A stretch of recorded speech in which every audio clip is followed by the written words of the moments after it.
Oh yes, thank you for staying with us, and if you're just joining us, welcome on board. We are at the Tech Note segment of Morning at NTV, and we're going to be speaking investing in social protection for human capital development. Now, social protection is something that many of you have come across. It could be within the confines of the National Social Security Fund in order to define and secure the kind of life that you might want later in life after your work. But social protection is much more than funds or pensions. It's about ensuring that interventions are rolled out that address the risks and vulnerabilities of any one person in society, be it the young, the middle-aged, and the old. To help us understand the social protection agenda in as far as human capital development is concerned, I have with me Prosper Muhumuza, the Commissioner for Disability and Elderly Affairs in the Ministry of Gender, Labour and Social Development. Mr. Muhumuza, many thanks for joining us. Thank you. We are also joined on site by Honourable Flavia Kabahenda, Rwabuhoro, MP for Chegegwa Women. She's also the Chairperson of the Gender Committee and Chairperson of the Uganda Parliamentary Forum on Social Protection. Many thanks for joining us, Honourable. Sure. I'll begin with the question, what is social protection and how best can the layman, including Chris Higenyi, understand it to the best of his knowledge? I'll put that to the Chairperson of the Parliamentary Forum for Social Protection. Good morning, viewers. I want to let you know that social protection actually is not people expecting from us. It is about us, and it is everybody's business. Because social protection is not only providences to people, but preparing people to be resilient. It's to build resilience so that whenever there are such shocks, social and economic, people already have been built to the extent that they can come out on their own, because that's the bottom line. Otherwise, whatever government interventions or any other interventions that come around are just kind of cushions for people to fall on, but as they fall, they should have already been built to the extent of getting up again, because otherwise, if everyone that is going to be shocked is going to wait for others to do it for them, then I think that then becomes kind of making them like beggars. Social protection is not about making people beggars. It's about building resilience, and it's a lot of interventions that move through the life cycle. From birth, these people should be able to feed well. Then as they go on, they should attain education. As they go on, they should be able to enter into the labor industry and be able to work and be able to save and invest and prepare for any eventualities. And so for us as duty bearers, ours is not only to give handouts and reliefs, but the social protection is not only a humanitarian concept, it is a development concept. I'll be asking you why we should, in a time where handouts are very many and seem to be a deliberate policy on the part of government, how that can actually either endanger or enrich efforts to ensure social protection reaches out. But let me go to Mr. Prosper Muhumuza. Why the focus on social protection? Great. The focus on social protection is informed by what Honorable has just put across. Securing your future. Resilience. So from the word go, when Mr. Henry wants to give birth with a beautiful wife, can we not compromise folic acid at that stage, so that your pregnancy, going forward, you give birth to a healthy baby. Wow. You are securing your future.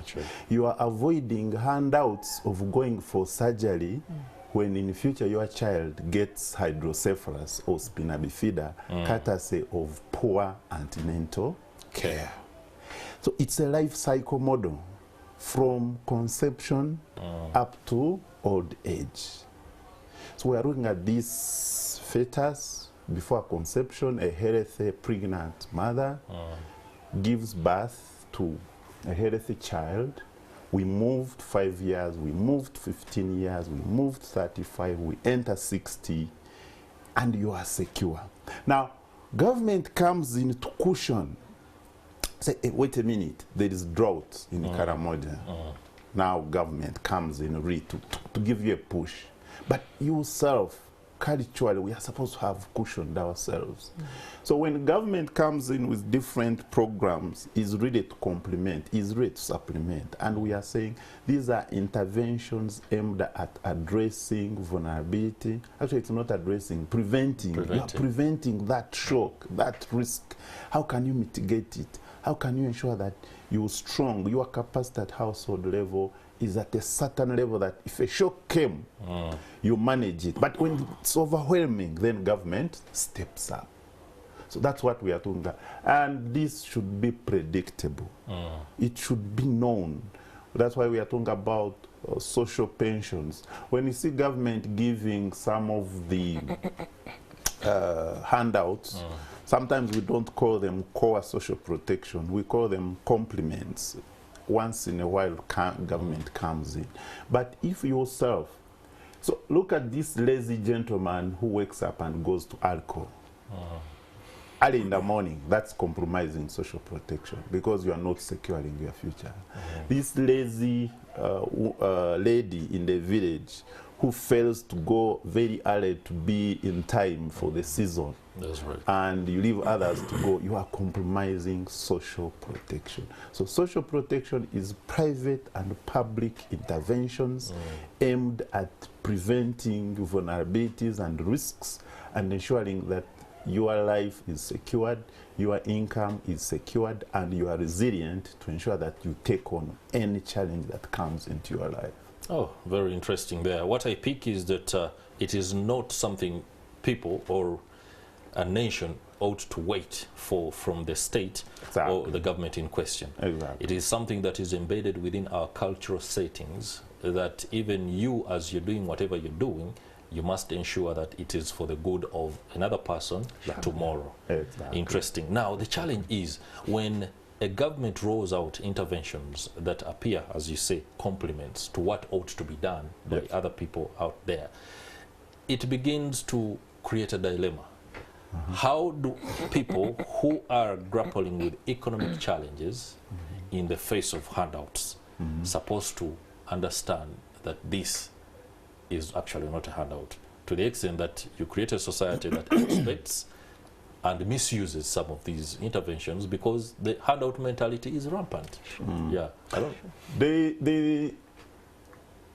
Of late, we have had a lot of economic challenges. The entire world, we had the economic breakdown globally some 10 years back. We had COVID coming. So handouts have become more frequent than they are supposed to be. And it's not by accident, but it's because of those global challenges. So when COVID came in, you start having midterm access from NSSF. You start having government of Uganda roll out the special enterprise grant for older persons. This was not there before, but government said, no, we need to give a hand. We can't just keep quiet.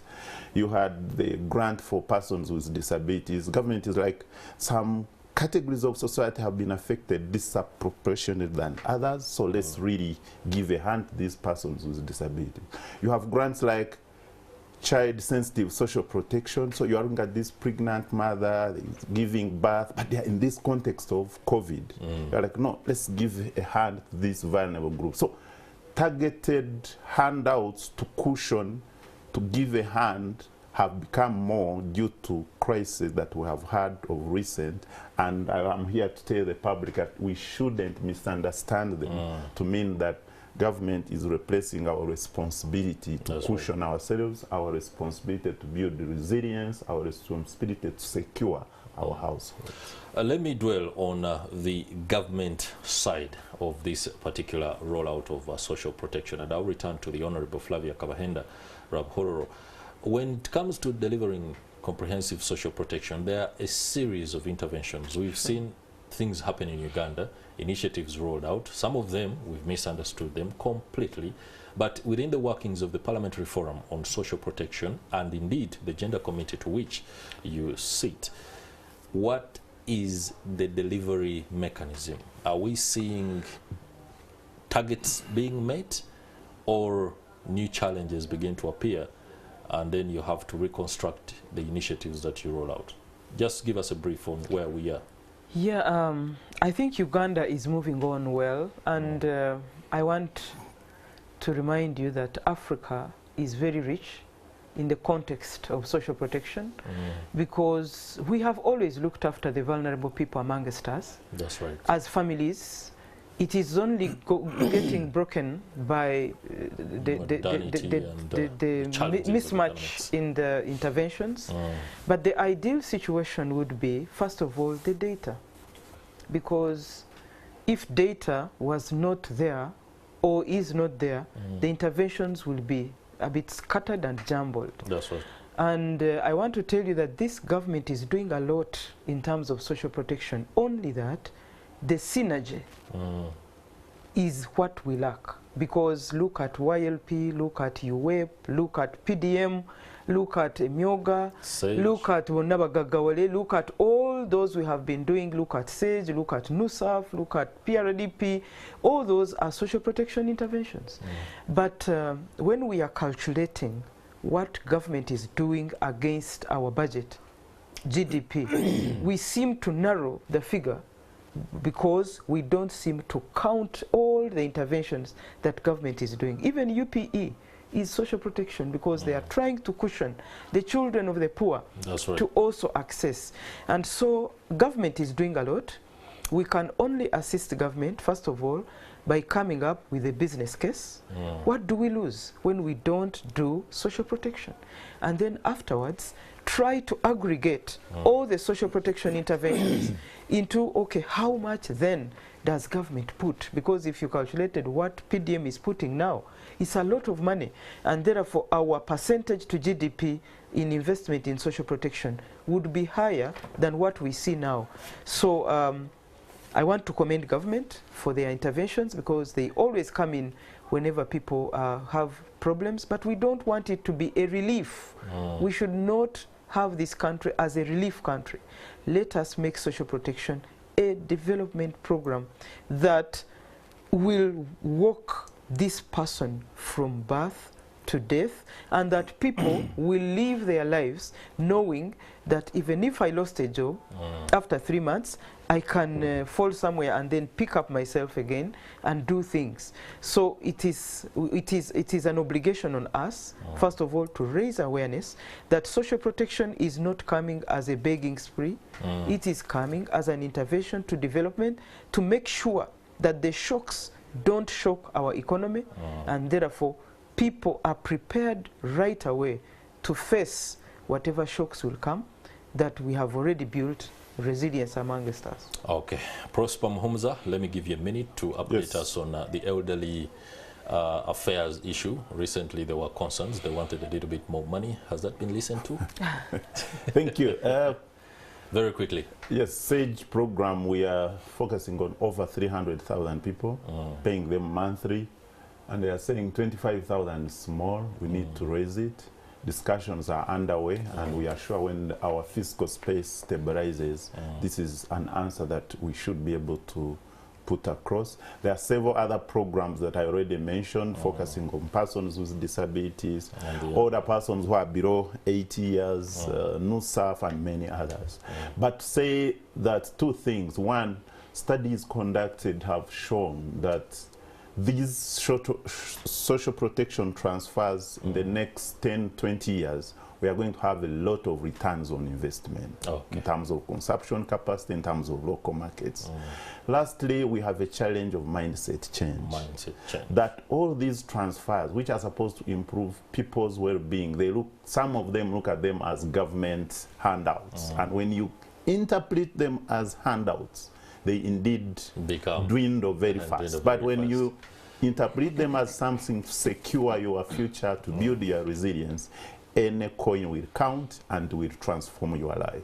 All right, thank you very much. Prosper Muhumuza, Commissioner for Disability and Elderly Affairs at the Ministry of Gender, Labour and Social Development, and many thanks to you too. Honourable Flavia Kabahenda, Rwabuhoro, MP for Chegego Women, and also Chairperson of the Uganda Parliamentary Forum on Social Protection there. That has emboldened our understanding of social protection, and the confines that we have been lingering within can now be explored to other aspects, including food security. Now, let me go to my man, Stephen Mbide, who is standing by in Machindie. He's speaking to the Speaker of the Council there on the